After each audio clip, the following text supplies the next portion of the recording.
The Skyline Banquet Hall in the heart of downtown Chicago fell silent as Amelia Grant sat in her wheelchair, watching her husband Daniel wrap his arm around his visibly pregnant mistress in front of 200 stunned guests.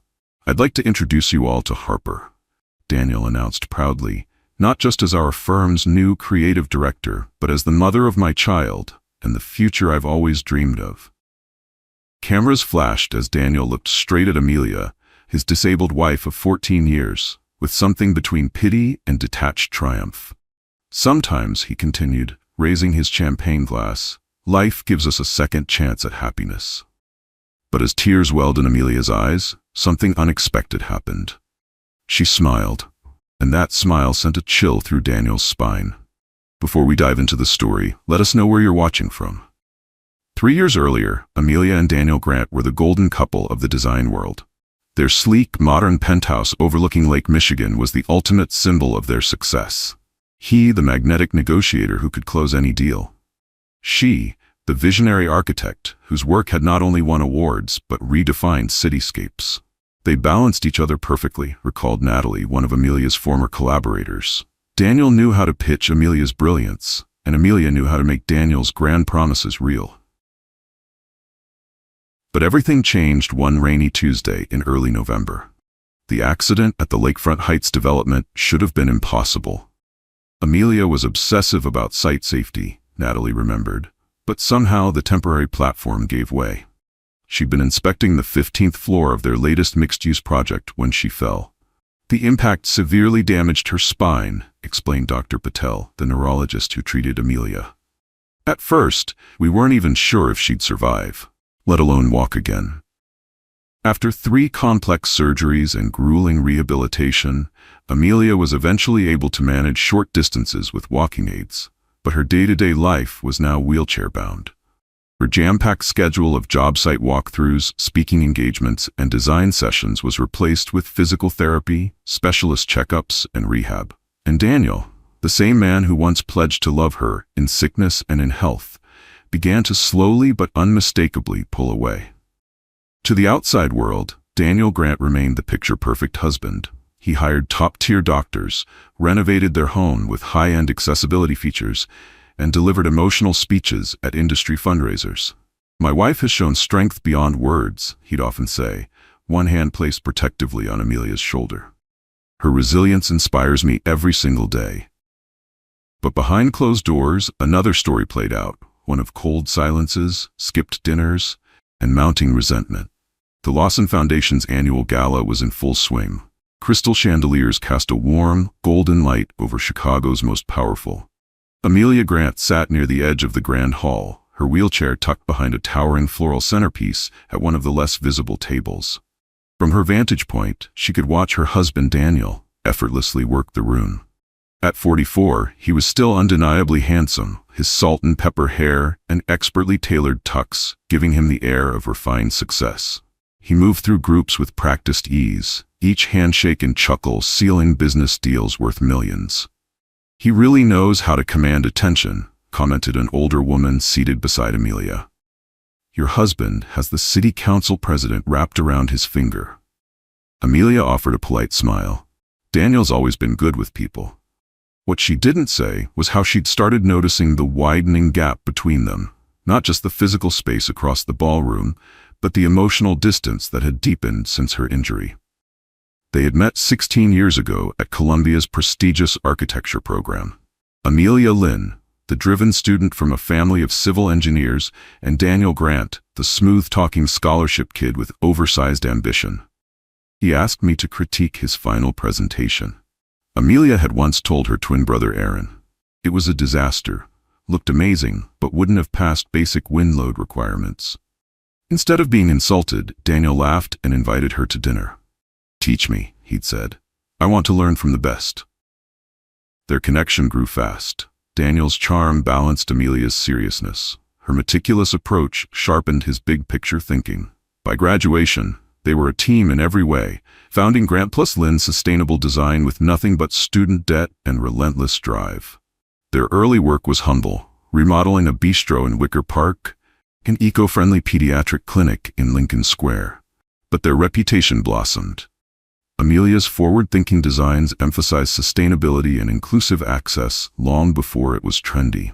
Daniel brought in clients and capital, his natural charisma swinging open doors that would have otherwise stayed shut. The turning point came 8 years ago when they won the contract for The Grove, a mixed-use redevelopment of an abandoned rail yard that went on to win multiple green architecture awards and national recognition. "The Grove is what put us on the map," Daniel often said in interviews. "That's when I knew we were going to change the world." Success brought them wealth, recognition, and increasingly ambitious projects. Their modest studio eventually expanded into Grant Design Group. The rebrand, a quiet shift, was something Amelia had initially resisted but ultimately accepted as a strategic move. Their personal life seemed just as golden. Weekends at their retreat in Lake Geneva. Vacations spent admiring architectural marvels across Europe and Asia. Conversations about starting a family were always postponed, just one more big project. Until, eventually, those talks faded altogether. At the gala, Amelia glanced at her watch. It was nearly 10 p.m., and Daniel had hardly interacted with her since they arrived. She watched him animatedly chatting with Nicole Ramirez, the city's zoning commissioner, whose green light they desperately needed for their newest project. Her phone buzzed. "Don't forget your 10 p.m. meds. How's the gala? Surviving the small talk?" It was from Martina, her physical therapist. Amelia smiled. Martina had been one of the few steady sources of light since her accident, strict during sessions but always supportive and kind. She looked at Daniel across the room and texted back, "Practically invisible." "Their loss," Martina replied instantly. "Want me to come kidnap you? I make a very convincing medical emergency." Amelia chuckled softly, drawing a curious look from the older woman seated nearby. "Tomorrow's session still at 2? "Yes," Amelia replied, "and wear comfy clothes. We're trying something new." She was about to type another message when she noticed Daniel approaching. Commissioner Ramirez at his side. "And here's the mastermind behind all our accessibility initiatives," Daniel said warmly, resting a familiar hand on Amelia's shoulder with the practiced ease of someone performing affection. "My wife insists every grant project must be universally accessible." Amelia forced a smile. "It's just good design. Buildings should work for everyone." "So admirable," Ramirez replied, glowing. "Daniel was just telling me about your accident. Such a tragedy, especially for someone so gifted." Amelia kept her smile in place, even as she registered Daniel's carefully crafted narrative, casting her as the noble tragedy, her career spoken of in the past tense. "I still consult on all our projects," Amelia said clearly. "In fact, I've been working on some adjustments to the Riverline proposal I'd love to discuss with your office." The commissioner blinked, momentarily thrown. She glanced at Daniel, who smoothly stepped in. "Amelia likes to stay involved when her health allows, when her health permits. Now, Nicole, about that height variance." And just like that, Amelia was pushed aside from her own project. She watched as Daniel smoothly led Commissioner Ramirez away, already diving deep into the technical conversation that, not long ago, would have been Amelia's to lead. Later that night, their driver helped Amelia into the modified SUV they now used. Daniel was already checking his phone, the screen lighting up his face. "Everett wants to grab breakfast before the board presentation," he muttered, eyes never leaving the screen. "I'll have Linda bring your breakfast tray in the morning."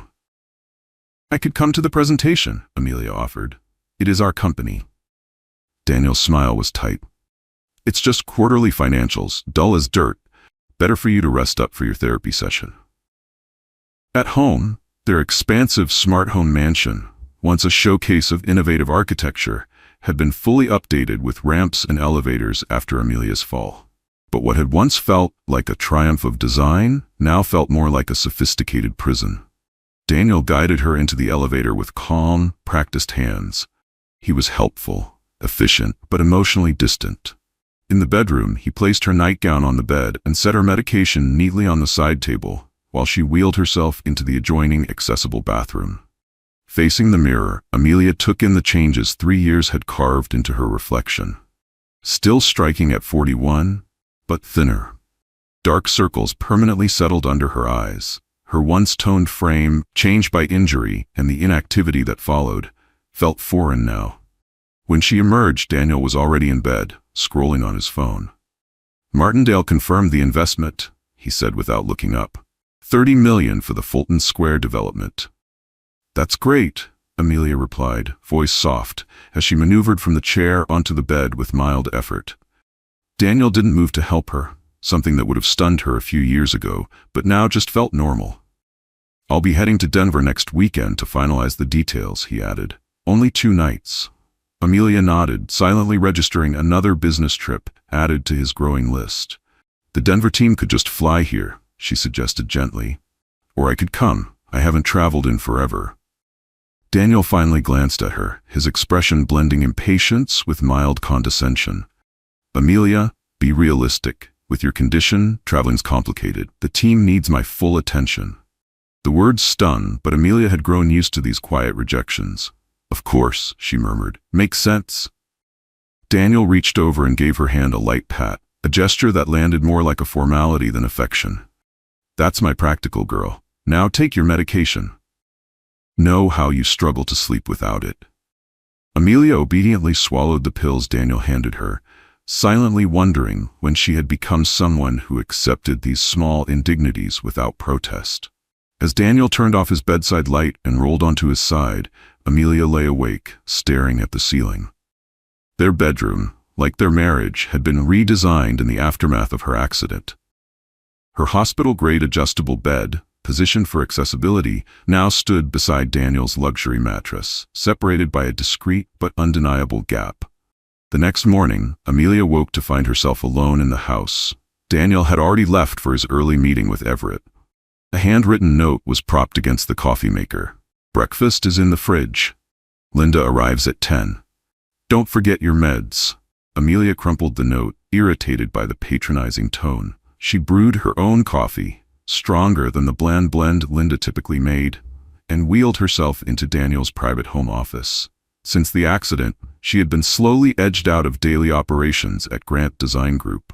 Her architect's license was still active, but her original designs were frequently revised by the growing team, with Daniel's final say. She scanned Daniel's pristine desk, searching for the Riverline proposal she'd referenced to Commissioner Ramirez. Nothing. His laptop was password protected. A sudden realization struck her. She no longer knew his password, something that would have been unimaginable 3 years ago. Just as she was about to wheel herself out of the office, her phone buzzed. A text from an unknown number. I'm sorry, but you deserve to know the truth about your husband. Amelia stared at the message, her heart thudding. Attached was a photo. Daniel, his arm wrapped tenderly around a younger, stunning woman whose pregnant belly was unmistakable, standing outside what appeared to be a private medical facility. The timestamp was yesterday afternoon. At that time, Daniel had claimed he was in meetings preparing for the board presentation. Amelia couldn't unsee it. The photograph burned into her mind. The woman's face was unfamiliar, but Daniel's expression, tender, proud, was one Amelia hadn't seen directed at her in years. When Daniel finally returned home that evening, Amelia was composed. Her phone, with the incriminating photo, was tucked into the side pouch of her wheelchair. How was the board presentation? She asked casually as he loosened his tie. Went well, he said. We locked in the funding for the Riverline expansion. Expansion, Daniel said, pouring himself a scotch. He didn't offer Amelia one, as he once would have. How was therapy? He asked absently. Enlightening, Amelia replied. She looked at him carefully. Daniel, who is Harper? The question dropped into the room like a weight. Daniel's hand paused mid-sip, the only sign that the name meant anything to him. Harper Rowan, he said smoothly after a beat. She's the new project manager on the Riverline build. Why do you ask? Amelia didn't break eye contact. Is there something you want to tell me about your relationship with her? Daniel set the glass down with careful control. She's talented. I'm mentoring her, he replied. Amelia, what is this about? Without responding, Amelia reached into her wheelchair's side pouch and retrieved her phone. She turned the screen toward him, revealing the photo. Daniel's expression hardened, but he didn't look particularly surprised. You're having me followed now? His voice had gone cold. Someone sent this to me. I don't know who. Amelia answered flatly. Daniel let out a dry, humorless laugh. And of course you jumped to the worst conclusion. That's the problem, Amelia. You've become so bitter. She's pregnant, Daniel. Yes, he said, not missing a beat, and her husband is thrilled. The lie was seamless, rehearsed. She felt faint at the office. I accompanied her to the clinic as a mentor. I was worried about her. Amelia wanted to believe him. Part of her did. The part that remembered the man who once adored her. That part clung to his explanation, needing it to be true. Her husband? She repeated softly. Greg Rowan? From Goldman? You met him at the Christmas party? Daniel didn't hesitate.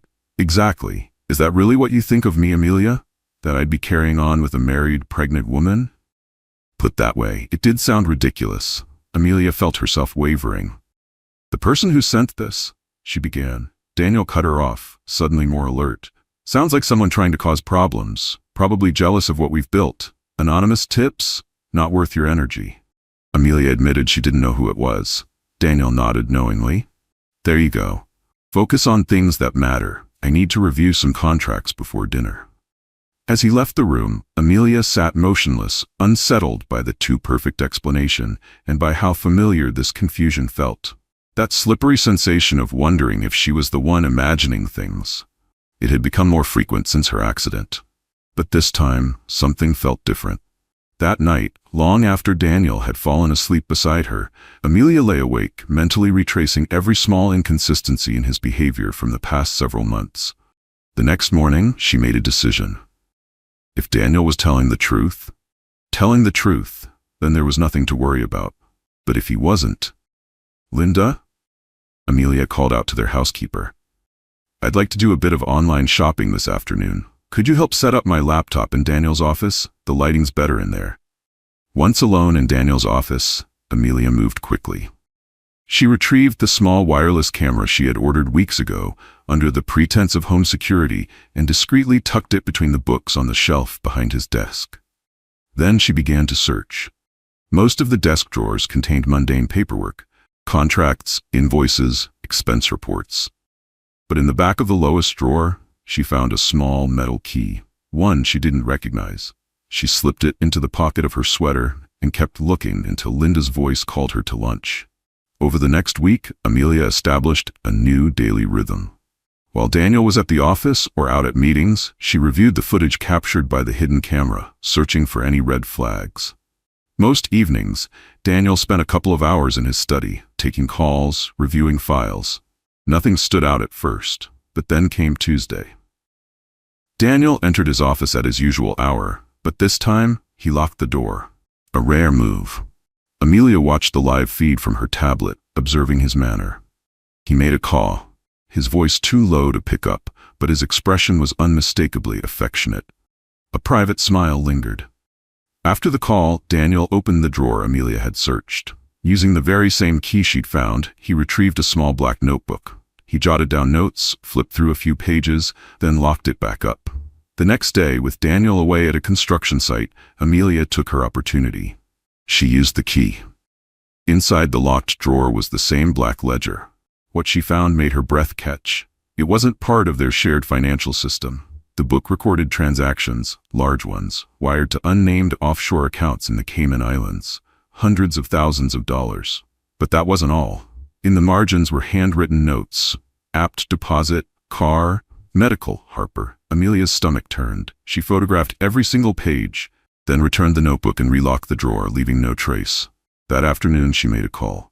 Natalie, she said. It's Amelia. Amelia, oh my God, it's been forever. How are you?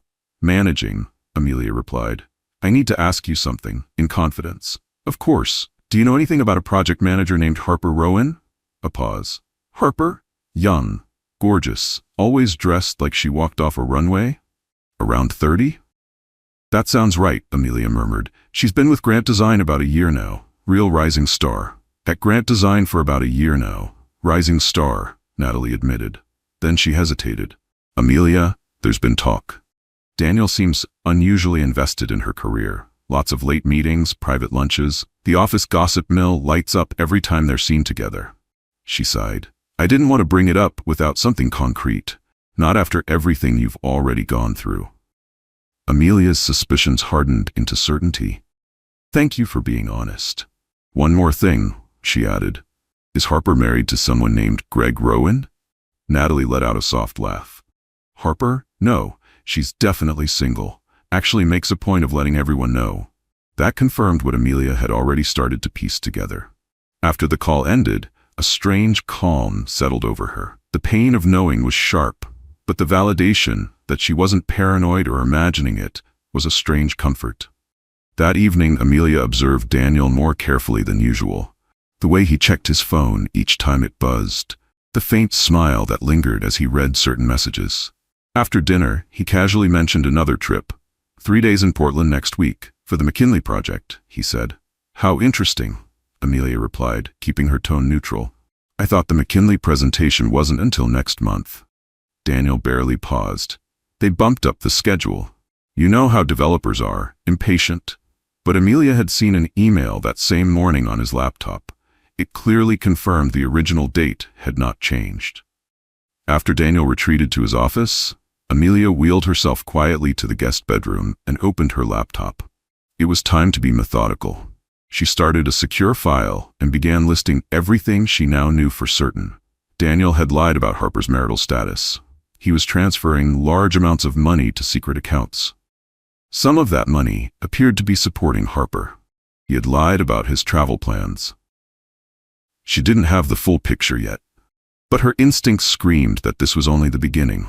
The Daniel she had married would never have betrayed her like this. Or had he? Had he always been capable of this kind of deception, and she had just been too in love to see it? The next morning, Amelia made a call. Martina, she said, skipping any preamble. I need a favor, something outside your typical duties. There was a pause.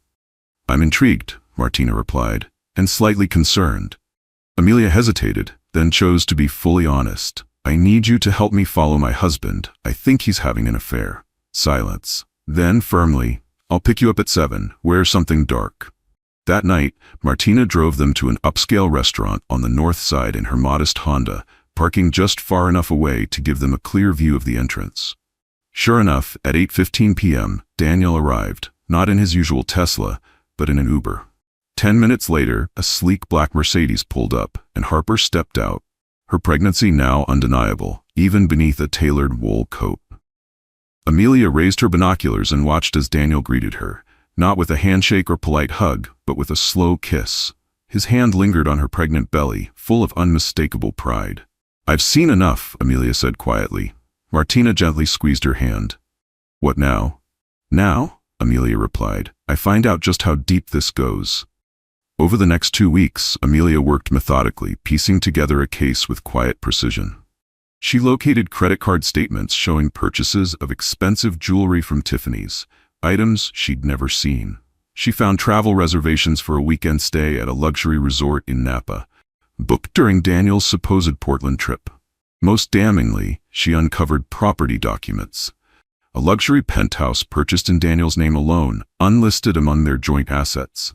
It was located in the Briar, their latest high-rise residential project, still under construction. But then came the discovery that broke her. While searching Daniel's home office for more financial evidence, Amelia found a small velvet box tucked beneath a false bottom in the desk drawer. Inside wasn't jewelry, but a sonogram image. Baby Grant, 24 weeks. The name Harper Rowan was clearly printed across the top. Amelia stared at it, her vision blurring with tears. That's when she heard the voice behind her. What the hell do you think you're doing? She turned to see Daniel standing in the doorway, his expression a tangled mix of rage and panic. Finding the truth, she said steadily, holding up the sonogram. Your mentee is carrying your child. Daniel's face turned to stone. You had no right to go through my things. No right? Amelia's voice cracked. I'm your wife. That image should have been our baby.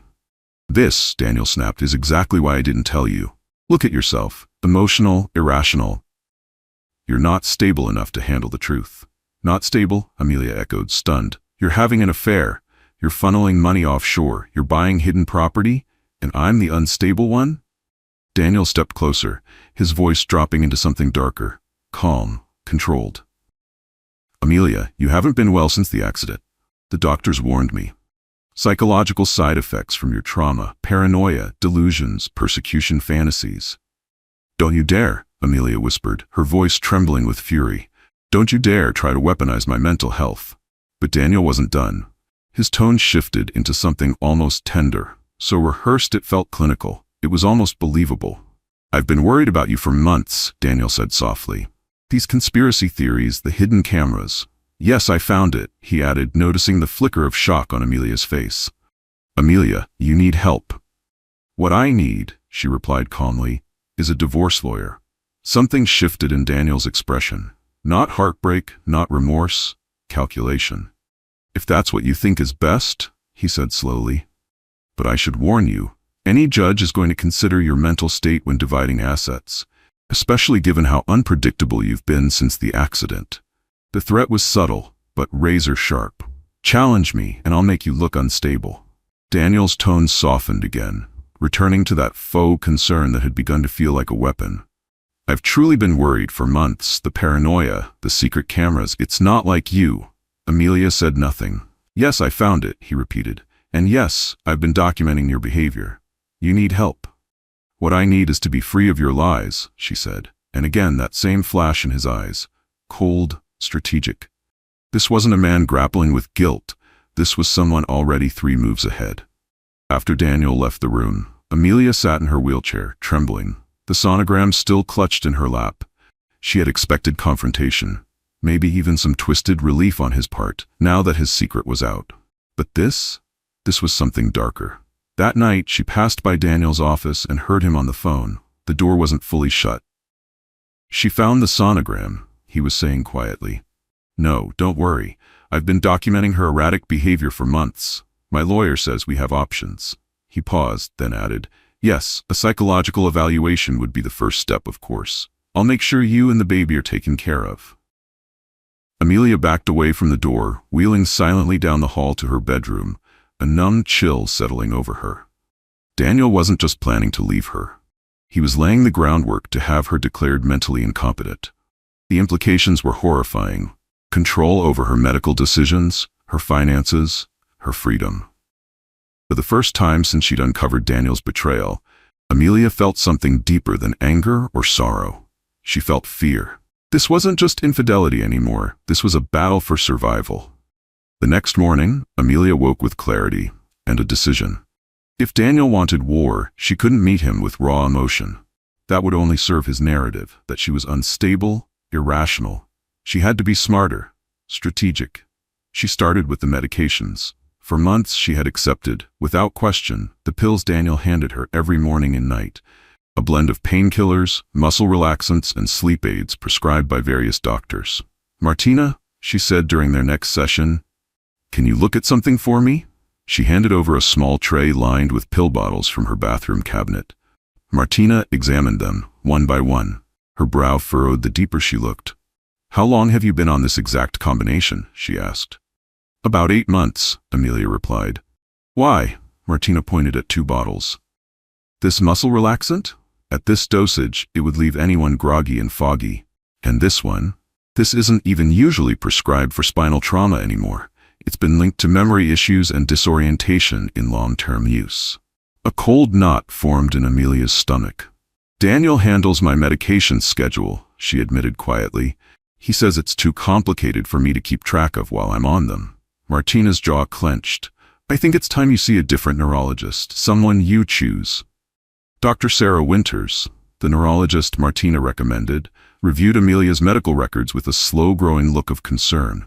"Miss Grant," she said gently, "a number of these prescriptions are contraindicated for your condition, and the dosages are unusually high."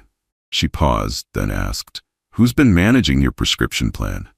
"My primary care doctor, Dr. Harris," Amelia replied. "He works closely with my husband." Dr. Winters frowned. "I see scripts from multiple specialists, but there's almost no coordination between them." She hesitated again. "With your permission, I'd like to order some blood work and put together a new treatment plan." Amelia nodded. The test results confirmed Dr. Winters' suspicions. Amelia's blood showed elevated levels of certain medications, more than what was officially prescribed, suggesting someone had been increasing her dosages without proper medical oversight. "This combination would cause fatigue, confusion, and memory issues," Dr. Winters explained gently. "It may have even been slowing your physical recovery." Under Dr. Winters' supervision, Amelia began tapering off the unnecessary medications. The process was uncomfortable. She experienced withdrawal symptoms, headaches, restless nights, but within 2 weeks, the fog began to lift. Her mind felt sharper, her thoughts clearer, and for the first time in a long while, Amelia started to feel like herself again. Her thoughts were sharper, her energy returned, and most significantly, her physical therapy began to show real progress. "You've improved more in the past 10 days than in the last 3 months, Martina observed during one particularly productive session. Meanwhile, Amelia continued building her case against Daniel, now with a focused mind and a renewed sense of purpose. Through a referral from Dr. Winters, she hired a private investigator, Clara Jenkins, who had unfortunately encountered similar cases of medication misuse and manipulation in the course of her work. Clara was sharp, discreet, and fast. Within days, she returned with a full timeline detailing Daniel's relationship with Harper Rowan, evidence that their involvement dated back more than 16 months, well before Amelia's accident. They met at a development conference in Denver, Clara explained, laying out a series of time-stamped photos. Harper and Daniel at a hotel bar, his hand resting comfortably on the small of her back. The timestamp read, February of last year, 3 months before Amelia's fall. She was hired at Grant Design less than 4 weeks after this event, Clara added. Amelia stared at the images, nausea creeping into her chest. There's something else, Clara continued. Her tone shifted, now cautious. I looked into the inspection records for the construction site where your accident occurred, specifically the temporary platform that collapsed. Amelia's gaze snapped up. That platform had been flagged for reinforcement a week before the incident, Clara continued. A work order was filed, marked as completed. But there's no evidence, she paused, that the repairs were ever done. Amelia frowned. That happens sometimes. On busy builds, paperwork gets ahead of actual site work. True, Clara agreed, but here's the thing. The signature on the work completion form, she slid a copy across the table, belongs to Daniel Grant. A cold chill surged through Amelia's veins. Are you suggesting Daniel knew the platform was unsafe when I was sent to inspect it? Clara was careful with her words. I'm saying the timing raises serious concerns.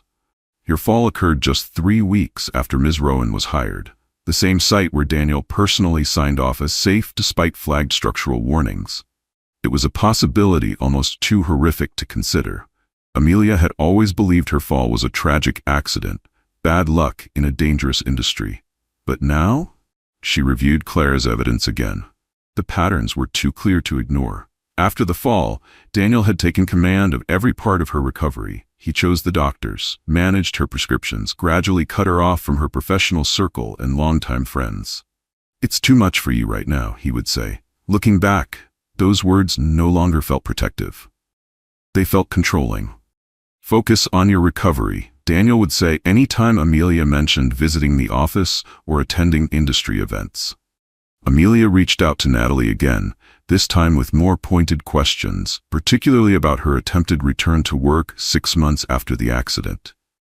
I always thought that was odd, Natalie admitted. You were scheduled to come back part-time. Your office was fully prepped. Then suddenly Daniel told everyone you'd had a setback and needed more time. I don't remember any setback, Amelia said slowly. Daniel told me the accessibility modifications weren't ready. There was a pause on the other end. Amelia, those accommodations were finished 2 weeks ahead of schedule. I managed them myself. The picture that was forming was as infuriating as it was chilling. Daniel hadn't just betrayed Amelia's trust, he had systematically sabotaged her recovery, her return to work, and her autonomy, while carefully shaping a narrative that painted her as too impaired, too mentally unstable to resume her career.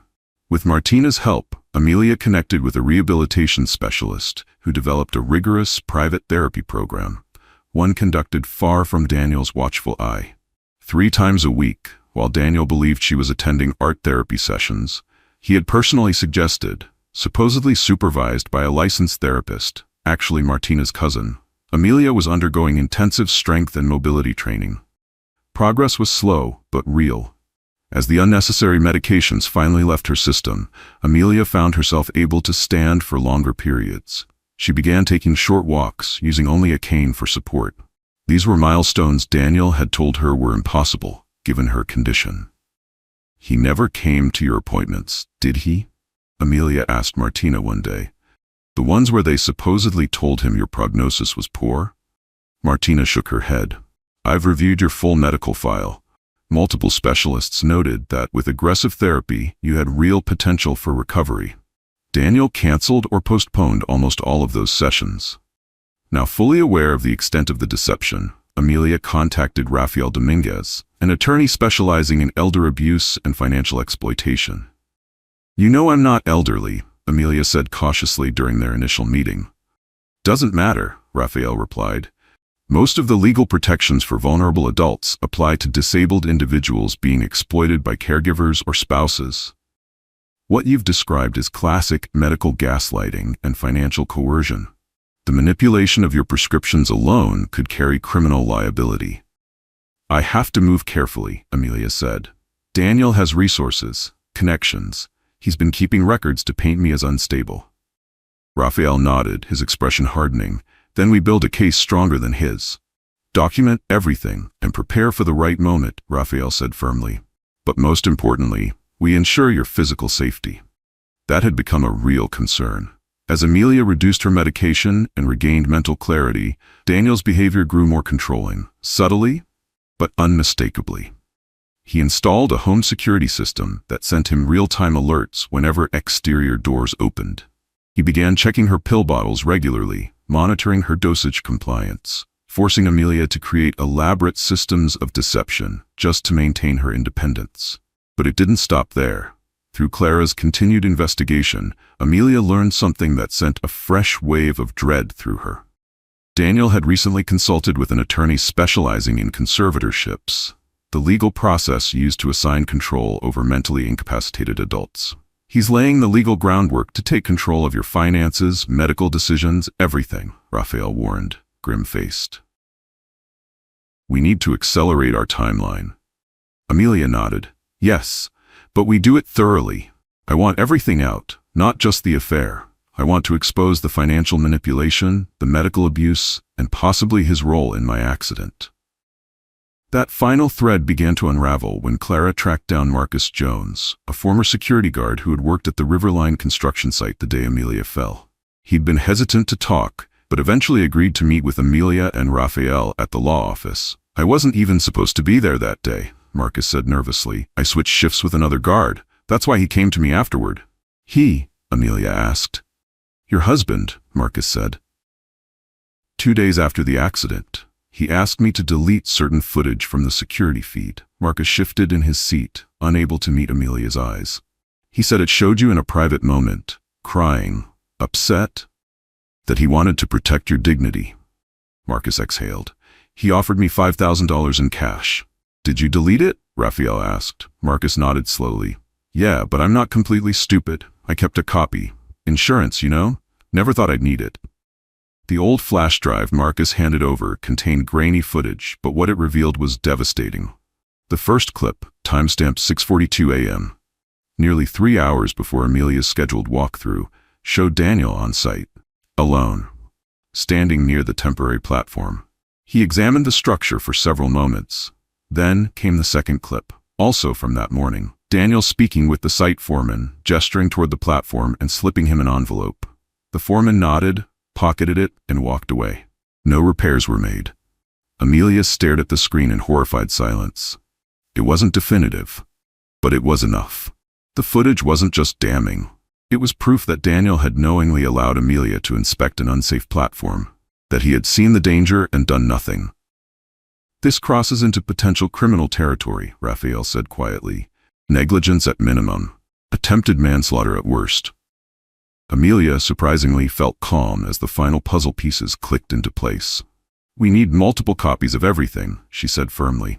"Secured, backed up, stored where Daniel can't touch them." As the legal team began locking down evidence and tightening strategy, Amelia received a call from Natalie. "Daniel's planning the company's annual gala," she said cautiously. "But instead of hosting it at the downtown hotel like usual, he's holding it at your house. He said it's to make it easier for you to attend." Amelia instantly understood what that meant. When exactly? She asked. 6 weeks from Saturday, Natalie replied. And he's very involved in the planning. Through strategic questioning and quiet observation, Amelia uncovered Daniel's real plan. The gala was a stage. Daniel intended to announce Harper as both his new business partner and the mother of his child, his way of publicly rewriting the narrative of their lives, recasting Amelia as the tragic past and Harper as the glowing future. "He's going to do it while you're there?" Martina asked, appalled, after Amelia filled her in. "To humiliate you in your own home?" Amelia's smile was thin. "Actually, it's perfect. He's building the stage I need." With 3 weeks to go, Amelia kicked into high gear. Her circle of allies, once scattered, was now a tight unit. Raphael finalized legal filings. Clara compiled and cross-referenced every piece of evidence into a single, irrefutable package. Martina pushed Amelia harder in therapy, designing sessions to build stamina for what was coming next. "We need to be methodical," Amelia said during a planning meeting at Raphael's office. "Daniel's expecting a breakdown, or an outburst, something he can spin into another story about my mental instability." Raphael nodded. "The evidence is strong, but timing and delivery will be everything." Amelia had also reconnected with her twin sister, Elise. Years of emotional distance had formed between them, a wedge Amelia now saw for what it truly was, part of Daniel's strategy of isolation. "He always said you were too busy with your cybersecurity work to visit," Amelia told her. Elise's expression darkened. "I tried, Amelia. After the accident, I came by at least 5 times. He always said you were too tired or in too much pain to see anyone." She squeezed Amelia's hand. "I knew something was off. I knew it. When my birthday gifts to you went unacknowledged." Elise had said quietly, "I knew something wasn't right. We've never missed each other's birthdays." With her expertise in digital security, Elise became a vital asset to the team. She helped Amelia breach Daniel's password-protected files, and what they found was staggering. Email threads confirming the existence of offshore accounts, where Daniel had funneled millions siphoned from company profits. A digital paper trail of correspondence with Harper stretching back before Amelia's accident. Messages to doctors, coaching them to emphasize Amelia's limitations over her recovery potential. Search histories on medications known to cause confusion, cognitive fog, and memory issues. Architectural renderings and contracts for a luxury penthouse being prepared for Harper, funded, shockingly, through money laundered out of their charitable organization. "He's been embezzling from the Grant Foundation," Amelia murmured, stunned. The Grant Foundation for Inclusive Design had been her passion project, dedicated to funding elevators, ramps, and other accessibility upgrades for underserved communities. Elise shook her head as she scrolled through the ledgers. According to these logs, over $2 million were rerouted this year alone, supposedly allocated to projects that, surprise, don't exist. The betrayal went deeper than infidelity, deeper than gaslighting. Daniel had corrupted Amelia's life's work, using a foundation meant to uplift disabled people to finance a secret future with Harper. Still, Amelia insisted they maintain complete secrecy. She continued taking the placebo pills Martina had prepared, allowing Daniel to believe she remained sedated and dull. She even played the part of the devoted, detached wife, expressing excitement about the upcoming gala, offering suggestions on the floral arrangements and catering menus. "I just want everything to be perfect," she told Daniel, with practiced warmth. "It's been so long since I was part of a company event." Daniel smiled, but it didn't touch his eyes. "That's the spirit, Amelia. It's important for everyone to see us united." The irony made Amelia's stomach turn. 2 weeks before the gala, she sat down with Camila Vega, a respected investigative journalist known for her hard-hitting pieces on corporate corruption. It was Raphael who insisted on the meeting. "Once this story is public, it becomes much harder for Daniel to retaliate," he explained, "or control the narrative." Camila listened, wide-eyed, as Amelia walked her through the deception, the documents, the footage, the meds. "This," Camila said softly, "goes way beyond a personal betrayal." Camila took notes while reviewing the evidence Amelia and her team had gathered. The foundation fraud, the safety violations, the manipulated prescriptions, and the offshore accounts. "This isn't just betrayal," she said slowly. "This is systemic corruption, with real victims. I want to be clear, Amelia replied, her tone calm but firm. "This isn't about revenge. It's about accountability. I need to make sure Daniel can't ever do this to anyone else." Camila studied her closely. "Your restraint is remarkable, especially considering what you've endured." Amelia gave a small, tight smile. "I've had a lot of time to think, sitting in this chair." As the gala drew near, Amelia and Elise worked around the clock to ensure every part of their digital plan was flawless. Hidden cameras were discreetly installed throughout the main level of their home. The presentation system, one Daniel intended to use for his company announcement, was subtly modified, giving Amelia full override access. "He won't be able to shut it down remotely," Elise assured her. "Once you activate it, the sequence will complete, no matter what anyone tries." Daniel remained completely unaware, interpreting Amelia's renewed energy and involvement as simple eagerness to rejoin the social world. If he noticed her increasingly long movements through the house, or the rare moments when she stood unassisted to reach a book or mug, he didn't comment. Maybe he believed his gaslighting had worked so well, she'd stopped expecting anything better for herself. 1 week before the gala, Amelia met privately with Maria Gonzalez, a senior city inspector who had reviewed the evidence of safety violations across Daniel's construction sites. "These aren't minor oversights," Maria said, brows furrowed. "This is deliberate neglect of basic safety protocols." "If even half of this is confirmed," she continued, "Grant Development could be looking at license suspension, maybe worse." "I want it handled the right way," Amelia insisted. "My personal situation aside, people's lives are at risk." The night before the gala, Amelia sat alone in her studio, the one room in the house Daniel had never touched. Once it had overflowed with architectural renderings and scale models. Now it held files, hard drives, envelopes. Every piece of evidence was meticulously cataloged, securely stored, and backed up in multiple locations. Encrypted servers managed by Elise, hard copies in Raphael's care, and a flash drive in a safety deposit box that only Amelia could access. Her phone buzzed. "Martina, everything's in place for tomorrow. Are you ready?" Amelia looked up at her reflection in the mirror. The woman staring back at her was no longer disoriented, no longer dependent, no longer under Daniel's control. Her eyes were steady, her posture upright, even seated in her wheelchair. The haze of unnecessary medication was gone. The unnecessary medications had cleared from her system. The intensive physical therapy, pursued in secret, had restored far more mobility and strength than Daniel believed possible. "Ready," Amelia texted back to Martina. Then, after a beat, "He has no idea what's coming." That night, Daniel was unusually attentive, bringing Amelia a cup of her favorite chamomile tea as she got ready for bed.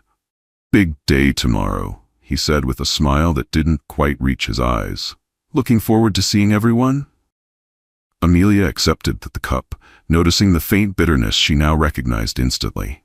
He'd slipped her medication into it, something he'd begun doing when he suspected she wasn't taking the pills on her own. "Very excited," she replied smoothly. As she lifted the cup to her lips, she tilted it just enough to let the tea flow silently into the potted fern beside her bed, a maneuver she had perfected weeks ago. "It feels like the beginning of something new," she said softly. Daniel's smile widened. "That's exactly right. A new chapter." If he noticed the double meaning, he gave no sign. As he turned to leave, Amelia called after him quietly. "Daniel, do you remember what you said to me the day you proposed, about why you loved me?" He paused, momentarily thrown by the unexpected sentiment. "I said a lot of things that day." "You told me you loved my mind," Amelia said, her voice gentle. "That I was the smartest person you'd ever met." Daniel's expression flickered, maybe a moment of true emotion, or perhaps just surprise. But his polished persona quickly returned. "Get some rest, Amelia," he said. "Tomorrow's an important day." As the door closed behind him, Amelia turned toward the quiet room and whispered, "Yes, it certainly is." The day of the gala arrived with crisp autumn air and brilliant afternoon sunlight glinting off the glass facade of their modernist home.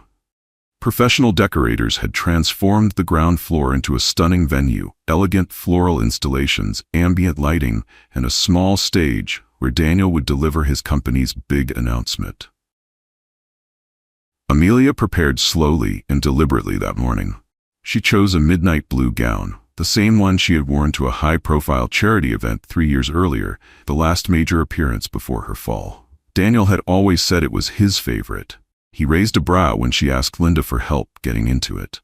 "Are you sure that's appropriate?" he asked, glancing at her wheelchair. The styling team brought options that might be more comfortable. "I want to wear something that reminds people who I was," Amelia said evenly. "Who I am." She smiled calmly. "Don't worry, Linda modified it perfectly." By 6 p.m., the staff were finishing final preparations. The lighting was soft, the champagne chilled. Amelia positioned herself in the salon, adjacent to the main reception area. From there, she could see the flow of guests as they entered, friends, colleagues, business leaders, all unaware of what was about to unfold. She sat in stillness, her expression unreadable. But her eyes were fierce. Daniel was in his element. He moved confidently through the space, directing catering staff, checking lighting angles, and tweaking last-minute details like a conductor fine-tuning his orchestra. He wore a tuxedo Amelia had never seen before. Another small betrayal layered atop the mountain of greater ones. "Are we confirmed for 8:30? She overheard him asking his assistant. "Yes, Mr. Grant," the young woman replied. "The car is scheduled to pick up Ms. Thadback Rowan at 8:15. All board members and key investors are present." Daniel nodded, satisfaction evident on his face. "Perfect. Make sure Amelia's chair is positioned near the back once everyone's arrived, visible enough for appearances, but not center stage." The casual cruelty of the instruction didn't surprise Amelia. It only confirmed what she already knew. Tonight wasn't just about launching a new project. It was about erasing her. Guests began arriving around 7. From her vantage point in the salon, Amelia watched Daniel greet each one with charm and polish, playing the role of visionary CEO and devoted husband. When he finally wheeled her out into the reception area, his hand rested possessively on her shoulder, guiding her like a stage prop through carefully scripted introductions. "Amelia has been so looking forward to seeing everyone," he said with performative warmth, patting her hand. "Haven't you, dear?" Amelia smiled, nodded, and played her part. Present, subdued, graceful. She received compliments, how radiant she looked, how inspiring her presence was, and she smiled graciously through all of it. Eventually, the staff positioned her wheelchair near the back of the main room, partly hidden behind a towering floral arrangement, exactly as Daniel had instructed. By 8:30, the gala was in full motion. Nearly 200 guests filled their modernist glass home. Board members, investors, city officials, and high-profile figures from the architectural and business community. Amelia's eyes tracked a few names Daniel had been eager to impress: Mayor Harrison, Commissioner Ramirez, and Draymond Jefferson, the venture capitalist whose funding had accelerated Grant Development's expansion into 3 new states. At precisely 8:40, a sleek black sedan pulled up in front of the house.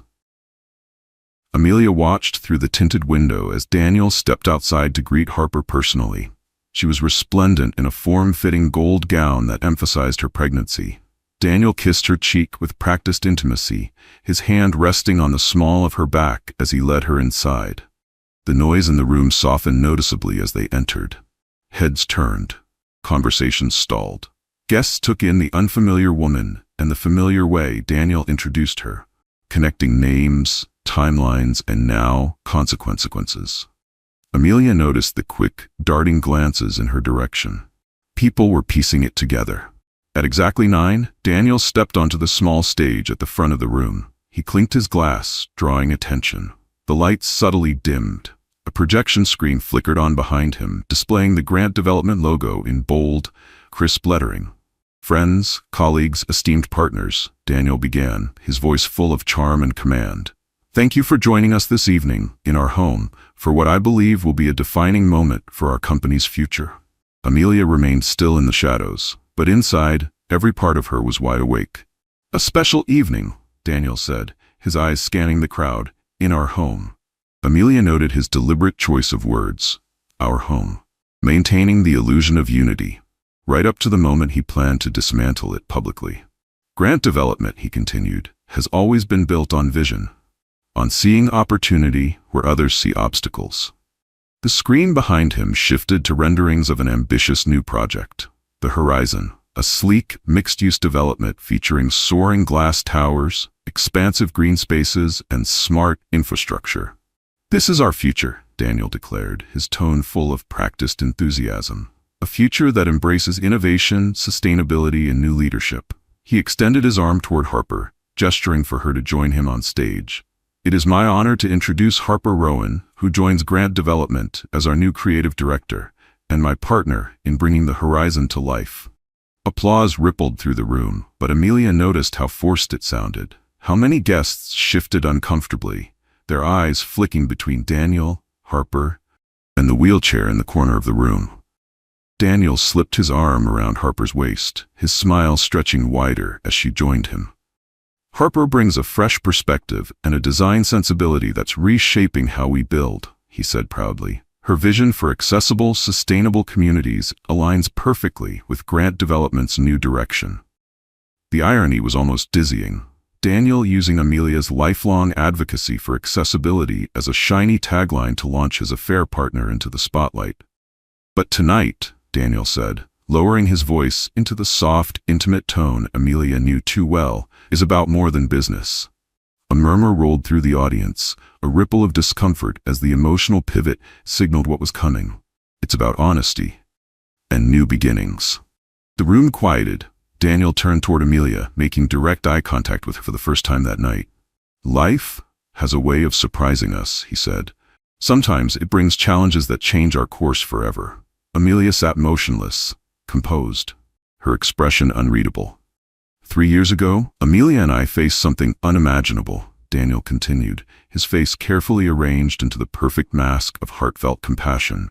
"Her accident changed both of our lives." A respectful hush fell across the crowd.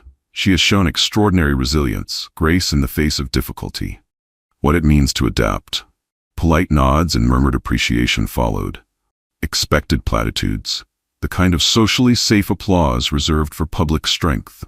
"But," Daniel said, his tone warming into something more intimate, "life also has a way of delivering unexpected joy." He turned toward Harper, placing her hand delicately on her rounded belly. "Sometimes when we least expect it, we're offered a second chance at happiness." A collective shift rippled through the crowd. "Harper and I," Daniel announced, "are expecting a child, our son, due in 3 months. He represents not just a new beginning for our family, but the future of this company, this vision, and everything Grant Development stands for moving forward."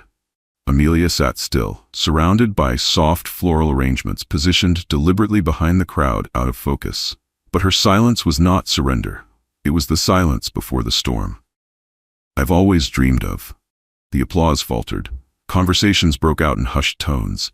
A few audible gasps echoed across the room. Chairs shifted. Champagne glasses paused mid-air. All eyes turned toward Amelia, waiting, expecting the collapse Daniel had carefully engineered. Instead, Amelia smiled, and then slowly, deliberately, she began to wheel herself toward the stage. "Amelia," Daniel said sharply, his voice laced with warning, "perhaps you should." "I'd like to say something," she interrupted. Her voice was clear, composed, and stronger than anyone in the room had heard in years. There was a beat of hesitation. Daniel's face flickered, uncertainty slipping past his mask. He couldn't refuse without looking callous, not in front of investors, colleagues, and city officials. "Of course," he said tightly, offering her the microphone with reluctant hands. Amelia positioned herself center stage between Daniel and Harper. She accepted the mic, took a moment, looked out at the crowd, faces she had known for years, people who had believed Daniel's story of her decline without ever questioning the details. "First," Amelia began calmly, "I want to congratulate Daniel and Harper." A ripple of discomfort moved through the audience. A child is always a blessing, no matter the circumstances of its conception. Harper's eyes dropped to the floor.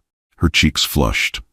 Daniel's smile held steady, but it was visibly strained.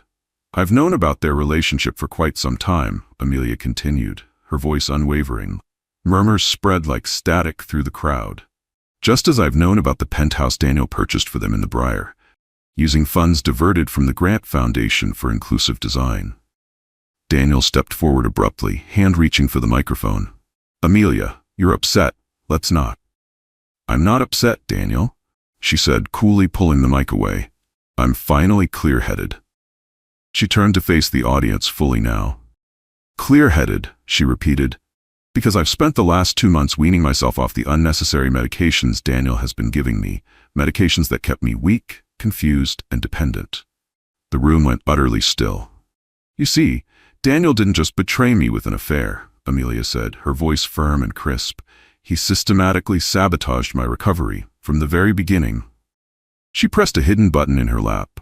The projection screen behind them flickered, swapping out the sleek architectural renderings for something else. Medical records. These, Amelia said, pointing, are my actual prescription records, authorized by my doctors. The slide changed, side-by-side comparisons now. And these, she continued, are the records Daniel edited and sent to my care team, increasing dosages, adding medications I was never meant to take. Gasps filled the room. More heads turned toward Daniel now, not in admiration, but in disbelief. You kept telling people I was unstable, Daniel, Amelia said. But I wasn't. She turned toward the audience again. I was being medicated into instability. And just like that, the illusion cracked, not just for Amelia, but for everyone. Known to cause cognitive impairment. Daniel's face drained of color. This is exactly what I was concerned about, he said loudly, grasping for control. Amelia has been suffering from paranoid delusions. Her doctors have been monitoring. My doctors? Amelia interrupted. You mean the specialists you selected? The ones you met with privately before my appointments? She turned toward the crowd, voice steady. The ones who were instructed to focus on my limitations and ignore my potential for recovery? The screen behind them changed again, this time displaying emails, correspondence between Daniel and various healthcare providers. His messages were highlighted in red, his instructions clear and incriminating. Amelia didn't raise her voice. She didn't need to. The medication manipulation, she continued, was just one part of a larger plan. The screen shifted to financial documents, wire transfers, property records, foundation ledger entries. Daniel needed control of everything, especially our finances. Without my knowledge or consent, he diverted over $8 million from grant development and the Grant Foundation for Inclusive Design. Murmurs turned into open gasps. That money, Amelia said, was earmarked for accessibility initiatives across the Midwest. Instead, it funded his new life with Harper, the penthouse in the Briar, the $200,000 Mercedes parked in her garage. From the crowd, Draymond Jefferson stood abruptly. Daniel, he said, voice sharp, is this true? He used foundation funds for personal gain? Daniel opened his mouth, but Amelia didn't pause. There's more. The screen changed again, this time to grainy security footage. The video Marcus had saved. It showed Daniel inspecting the unstable platform, paying the foreman, walking away, just hours before Amelia's accident. This footage was deleted from the site's internal system 2 days after I fell, Amelia explained. Luckily, someone had the foresight to keep a copy. Daniel finally snapped. He lunged toward her. Enough, you have no idea what you're talking about. You're confused, delusional. Several guests moved to intercept him, horrified by his outburst, his physical aggression toward his disabled wife now on full display. But Amelia didn't flinch. I'm not confused, Daniel, she said calmly. Not anymore. Then, she took the moment she had been preparing for. Amelia engaged the brake on her wheelchair, placed both hands firmly on the armrests, and slowly, deliberately stood. A collective gasp rippled across the room as she rose to her full height, strong, steady. She took one step, then another. From the side pouch of her chair, she removed a compact folding cane. With practiced grace, she extended it. The silence in the room was deafening. She wasn't just standing, she was reclaiming everything. Proper medical care and intensive physical therapy, Amelia said, standing tall before the stunned audience. I've regained far more function than Daniel ever wanted anyone to know was possible. Daniel's face contorted, caught between rage and disbelief. This is a performance, he sputtered. She can barely. I can walk, Amelia interrupted calmly, with assistance. I can stand for 20 minutes. I can think clearly. She turned back to the crowd, all things Daniel worked very hard to prevent. Her voice never trembled. I'm not sharing this out of vengeance, she said, but accountability. Daniel's actions didn't just hurt me. They harmed everyone who believed in our mission and everyone who donated to our foundation in good faith. From the edge of the crowd, Mayor Harrison stepped forward, Mrs. Grant, these are serious allegations. If they're accurate, every document I've presented has been independently verified, Amelia replied. And full copies have already been submitted to the District Attorney's Office, the State Medical Board, and the Securities and Exchange Commission. As if on cue, the front door opened. Several individuals entered in dark suits, badges visible. A woman stepped forward. Mr. Grant, her voice firm. Special Agent Larson, FBI Financial Crimes Division. We need to speak with you regarding ongoing allegations of wire fraud, embezzlement, and misappropriation of charitable funds. The gala dissolved into chaos. Guests scrambled. Phones lit up. Investors whispered furiously into headsets. Reporters already began making notes. Daniel was quietly escorted into a side room for preliminary questioning. No longer the host of the evening, but its cautionary tale. Amelia remained standing, supported by her cane. One by one, colleagues approached, offering apologies, congratulations, and stunned recognition that they'd been wrong about her for years. Then came Harper, pale, shaken. I didn't know, she whispered, about the medications, about the accident. He told me your condition was mostly psychological, that you refused treatment. Amelia looked at her, not with anger, but with calm clarity. What will you do now? Harper placed a protective hand over her pregnant belly. I don't know, she said. Everything I thought I knew is gone. My issue isn't with you, Amelia replied softly, or your child. She took a breath. Daniel is the architect of his own downfall. As the last guest departed and the investigators continued combing through Daniel's office, Amelia finally returned to her wheelchair. Not because she couldn't stand longer, but because the emotional weight of the evening was finally catching up with her. She had fought her battle, and won. From the doorway, Martina stepped inside, her eyes glassy with pride. You were magnificent, she said quietly, squeezing Amelia's shoulder. Amelia looked out at the space, her home no longer a stage for someone else's lies. Just the beginning of her own story. Amelia looked around the now empty room, the same room that, just a month ago, had been filled with hundreds of guests, each one unknowingly attending what was meant to be her public humiliation. Instead, it had become Daniel's undoing. It's strange, she murmured softly, almost to herself. I spent 3 years feeling trapped in this chair, while Daniel walked free. She turned to Martina, who stood beside her, arms crossed, eyes scanning the aftermath. Now I can stand, Amelia continued, and he's the one whose freedom is in jeopardy. Poetic justice, Martina replied with quiet satisfaction. Amelia shook her head. Not justice, not yet, but it's a start. 1 month later, Mrs. Grant, thank you so much for agreeing to this interview, said Camila Vega, adjusting in her chair as the lighting crew made final tweaks. They were seated in Amelia's studio, once a shadow of her former creative life, now returned to form, bright, open, alive again with architectural models and vibrant design drafts. Amelia wasn't in her wheelchair. She sat comfortably in a modern armchair, her cane propped neatly against the side table, visible but no longer central to her identity. I think it's important to tell this story, she said. Not for me, but for anyone else who might be going through something similar. Camila nodded. Your case has ignited major conversations about medical gaslighting, financial exploitation, and coercive control in marriages. The interview that followed was thoughtful and direct. Amelia spoke with poise as she detailed the slow unraveling of Daniel's betrayal, the careful strategy behind gathering her evidence, and the decision to confront him publicly at the gala. Many people have called that moment the perfect revenge, Camila noted gently. How do you respond to that? Amelia paused, considered her words. It wasn't about revenge, she said. It was about truth and accountability.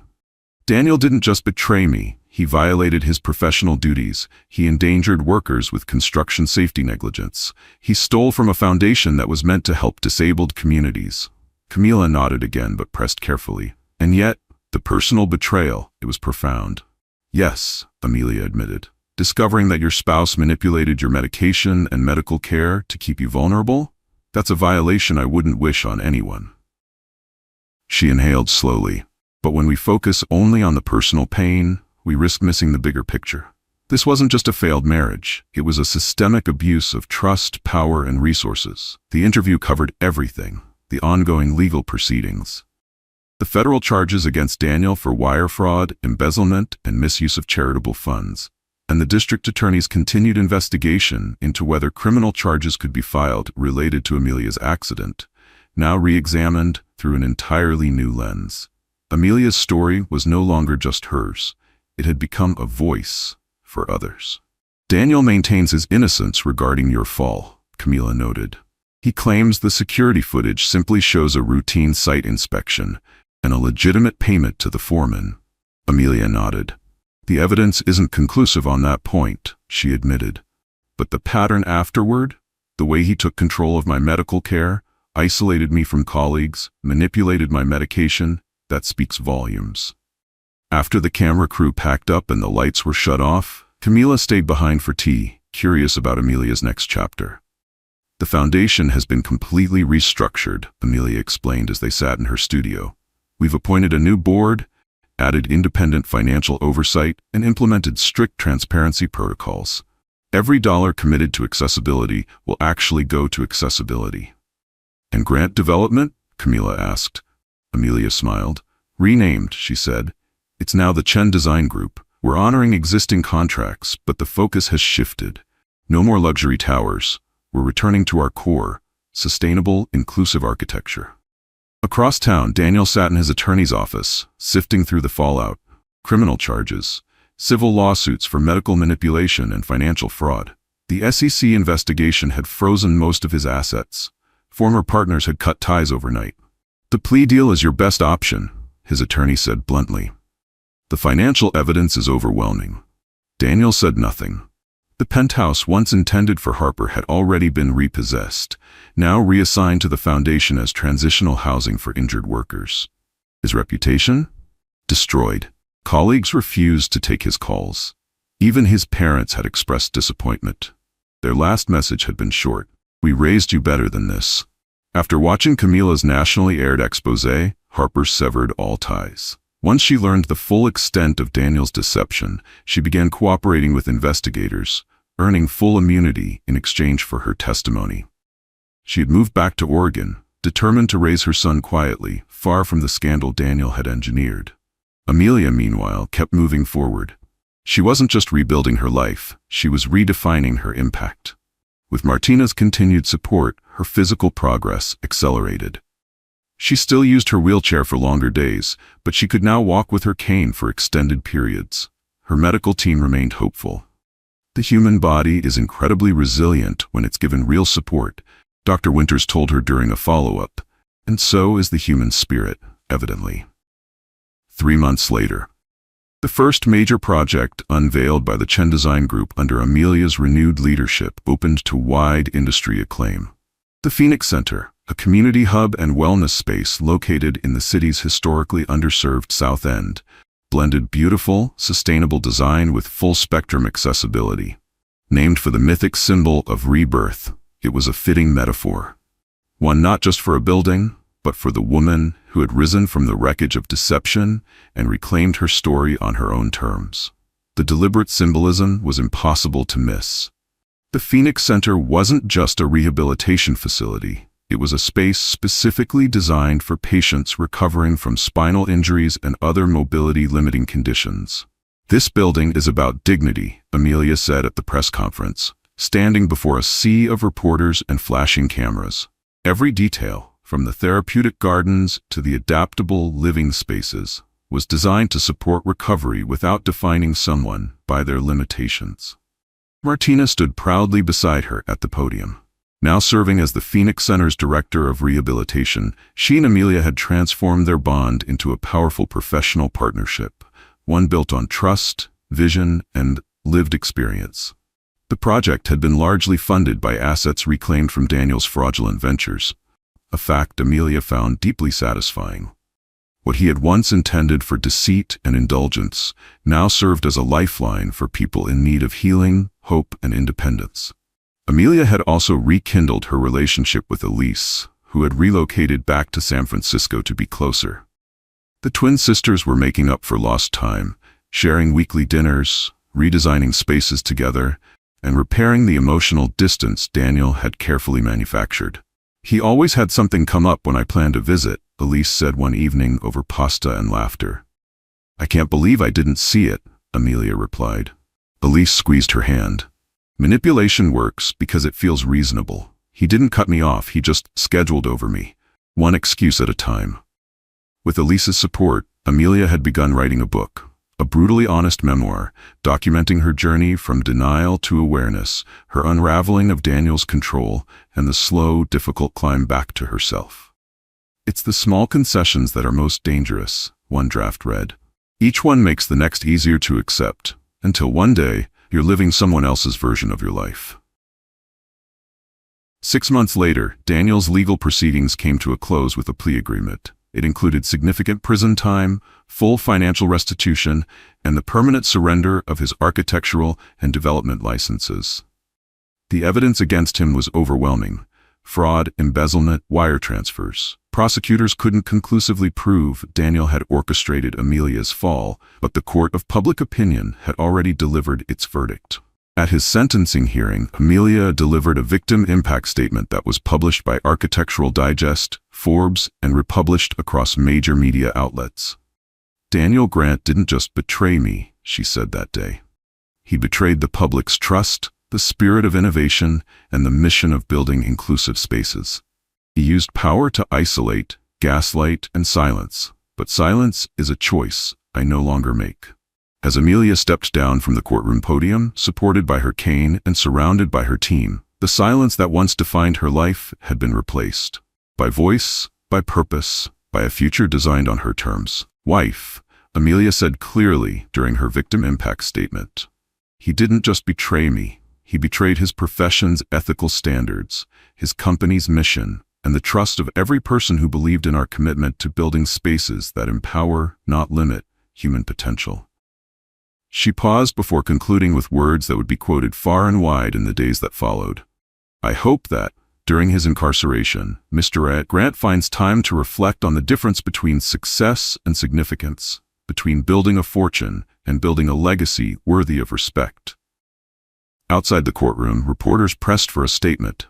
How do you feel about the sentencing? One asked. Amelia didn't flinch.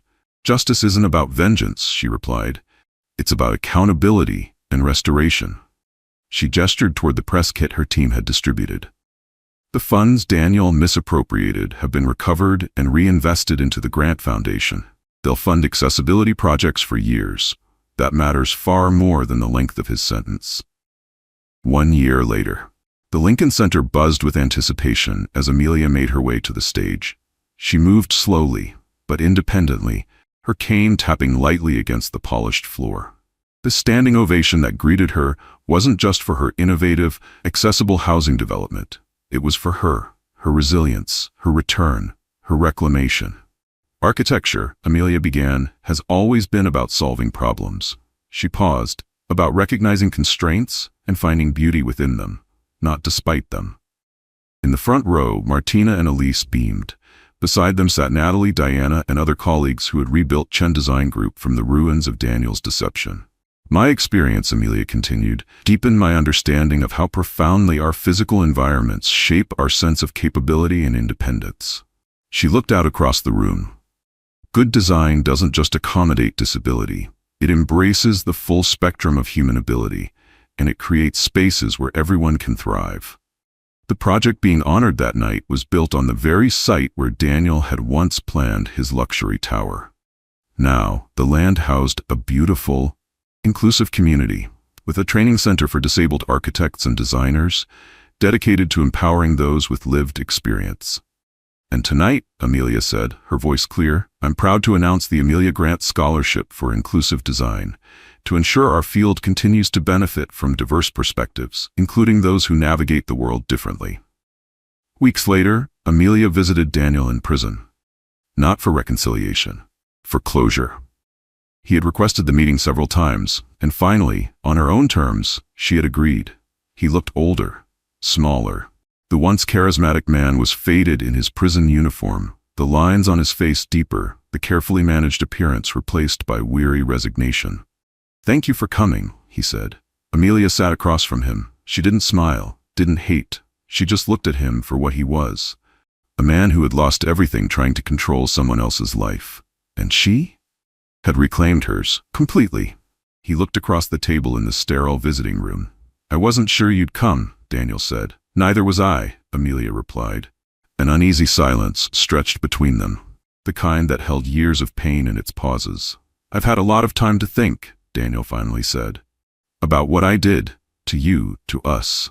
Amelia regarded him steadily, offering no comfort. "I destroyed something valuable," he continued.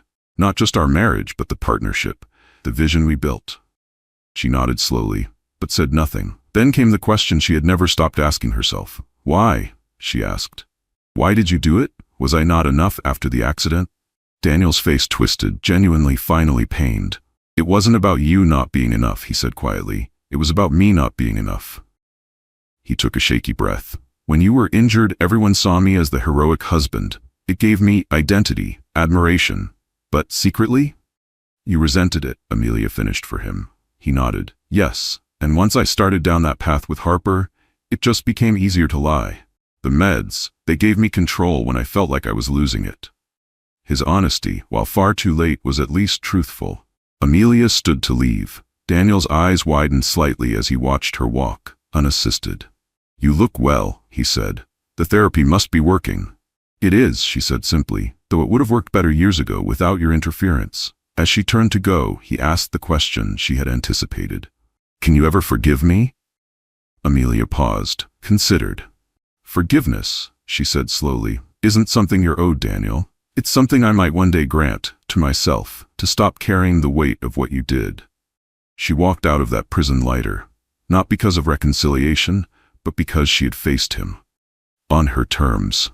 That evening Amelia sat in the garden of her new home, a space she designed herself. It wasn't the cold glass showpiece she once shared with Daniel. She'd sold that long ago. This space was modest, warm, and entirely hers. A sanctuary that reflected both her needs and her style. Thoughtfully crafted with multi-level seating, smooth transitions, and fragrant night-blooming plants. Her phone buzzed. "Martina, Phoenix Center just admitted its 100th patient. Celebration dinner tomorrow?"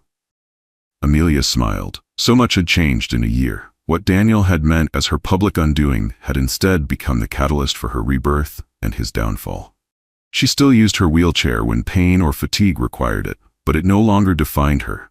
She saw it now as a tool, no different than her cane, her team, her plans, an extension of her independence, not a limitation. Her disability remained a part of her, but not the whole of her. And most importantly, she had reclaimed her voice, a voice she now used to speak out against manipulation, control, and the quiet cruelties that often go unseen in powerful relationships. She typed her reply, "Yes to dinner, and yes to celebration. We have so much to be grateful for." As twilight deepened and stars appeared above her garden, Amelia looked up and smiled. The path forward wasn't perfect, it wasn't easy, but it was hers. And after everything, that freedom was the sweetest victory of all. Amelia Grant's story reminds us that resilience can grow from our deepest wounds, and that true strength sometimes emerges only after we've been broken. Hit that like button if Amelia's journey inspired you. Subscribe for more stories about justice, resilience, and human courage. In the comments, we'd love to hear from you. Have you ever experienced gaslighting or witnessed manipulation that made you second-guess your truth? Your insight might help someone else find theirs.